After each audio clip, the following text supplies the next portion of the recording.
آخر میں ایتھکس اور پالیٹکس یعنی کہ اخلاقیات اور سیاست. اخلاقیات ان اصول و قوانین کا نام ہے کہ جو کسی فرد پر لاگو ہوں، اور وہی اصول جب ہم پورے سماج پر لاگو کرتے ہیں تو میڈیول فلسفی اس کو سیاست کہتی تھی، اور ایون اینشنٹ فلسفی بھی اس کو سیاست سمجھتی تھی. یعنی ایتھکس اور فلسفی کے درمیان، ایتھکس اور پولیٹیکل فلسفی کے درمیان بنیادی فرق صرف اتنا ہے کہ وہ چیز جو ایک فرد پہ لاگو ہو اور وہ اصول جو کہ پورے سماج پہ لاگو ہو. اس سلسلے میں، اخلاقیات کے سلسلے میں جو سوال بار بار اٹھایا جاتا تھا وہ یہ تھا کہ انسان کی زندگی کا مقصد کیا ہے. کئی لوگوں نے، گریک فلسفرز نے یہ بتایا کہ انسان کی زندگی کا مقصد یہ ہے کہ خوشی حاصل کرنا. وہ خوشی کس طرح سے حاصل ہو سکتی ہے؟ وہ اس طرح سے حاصل ہو سکتی ہے کہ اصول و قوانین ہو اور قوانین کی پاسداری ہو، اور ایک ایسا سماج بنے کہ جس میں لوگوں کو انصاف ملے وغیرہ وغیرہ. یہ ساری باتیں آپ پہلے بھی سن چکے ہیں. مگر فلسفرز جو تھے، خاص طور پہ ایرسٹاٹل اور پلیٹو اور مختلف لوگ، ان کا یہ تصور تھا کہ سب سے زیادہ خوشی جو ہے وہ تبھی حاصل ہو سکتی ہے کہ جب انسان جو ہے وہ فلسفے کی گہرائی، اس دنیا کی جو مختلف مسٹریز ہیں، مختلف سوالات ہیں، مختلف گہرائیاں ہیں، ان پہ غور کرے اور ان کو سمجھنے کی کوشش کرے. اس سے زیادہ کوئی ایسی چیز نہیں جو ہمیں خوشی دلا سکے. پلیٹو تو بالکل یہ کہتا تھا، اور سوکریٹس بھی، کہ اس کے علاوہ زندگی کا مقصد ہی کوئی نہیں، باقی تمام جو زندگی ہے وہ بے معنی ہے. سوکریٹس تو یہ کہتا تھا the unexamined life is not worth living. وہ زندگی کہ جس میں آپ غور و فکر نہیں کرے، فلسفہ نہیں کرے، اس کو زندہ رہنے کا کوئی فائدہ نہیں ہے. پلیٹو بھی تقریباً کم و بیش یہی نقطہ نظر رکھتا تھا. اور آپ کو یاد ہوگا ایرسٹاٹل نے بھی فلسفے کو اسی قسم کی اہمیت دی، اگرچہ اس نے باقی چیزوں کو بھی اہمیت دی اور کچھ میانہ روی وغیرہ کی بات کی. مگر اہم بات یہ ہے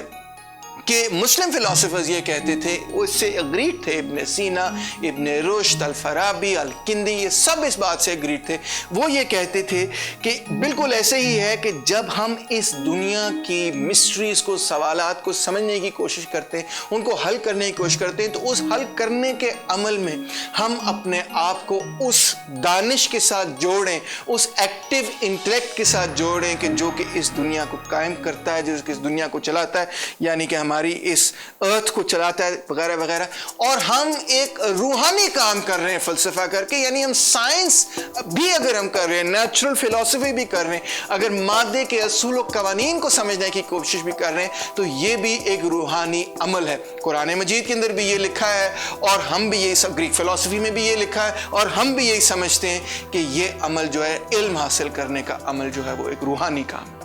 لہٰذا اس زندگی میں بھی اور آخرت کی زندگی میں بھی اگر آپ اچھے اعمال کریں گے اور آپ کو جنت نصیب ہوگی تو وہاں تو آپ کو خوشی ہوگی ہی، مگر اس زندگی میں بھی وہ خوشی حاصل کی جا سکتی ہے اگر ہم اپنے نقد کی طاقت استعمال کریں، اپنے انٹلیکٹ کی طاقت استعمال کریں، اور زندگی کی اس کائنات کے اندر جو اتنے مختلف قسم کے سوال اور جوابات اور مسٹریز ہیں اور اتنی مختلف قسم کی دلچسپ چیزیں ہیں، ان کے بارے میں تحقیق کریں، ان کو سمجھنے کی کوشش کریں، ان کے بارے میں علم حاصل کی کوشش کرنے کی کوشش کریں، تو پھر ہی ہمیں اس زندگی کے اندر تسکین مل سکتی ہے، ایک اچھی زندگی مل سکتی ہے. لہٰذا فلسفہ پڑھنے سے بہتر اور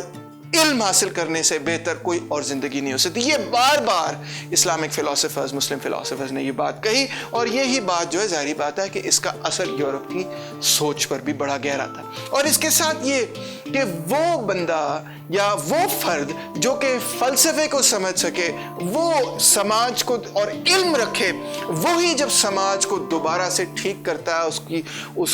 اس کے اندر اصلاحات کرتا ہے، تو پھر ہی وہ سماج جو ہے ایک اچھا سماج بن سکتا ہے. یعنی کہ الفارابی کا تصور فلسفر پروفٹ، یہ تصور پلیٹو کے ساتھ ملتا جلتا ہے، فلسفر کنگ کے ساتھ، صرف اس میں وہ فرد جو ہے کنگ نہیں ہے بلکہ پروفٹ ہے. ظاہری بات ہے پروفٹ محمد کے بعد صلی اللہ علیہ وسلم کے بعد تو نہیں ہم سمجھتے کہ کوئی اور پروفٹ آ سکتا ہے، مگر ان کے ایگزامپل کو اچیو کرنا اس حوالے سے، یعنی کہ انہوں نے جو مثال قائم کی، اس مثال کے نقش قدم پر چلنا، اس حوالے سے الفارابی نے مدینہ منورہ کے بارے میں بہت لمبی ایک پوری کتاب لکھی کہ کس طرح سے وہ ریاست قائم تھی، اور ہمیں اس ریاست کو دوبارہ سے ان اصول و قوانین کو کس طرح سے دوبارہ سے زندہ کرنا ہے. تو میں اپنی بات کو اس نقطے پر ختم کرنا چاہوں گا کہ یہ جن افراد کا میں نے نام لیا، جس میں الفارابی بھی شامل ہے، ابن سینا شامل ہیں اور ابن رشد شامل ہیں۔ ان 3 افراد کا خاص طور پہ یورپ کی زندگی پر اور یورپ کی سوچ پر ایک انتہائی گہرا اثر ہوا۔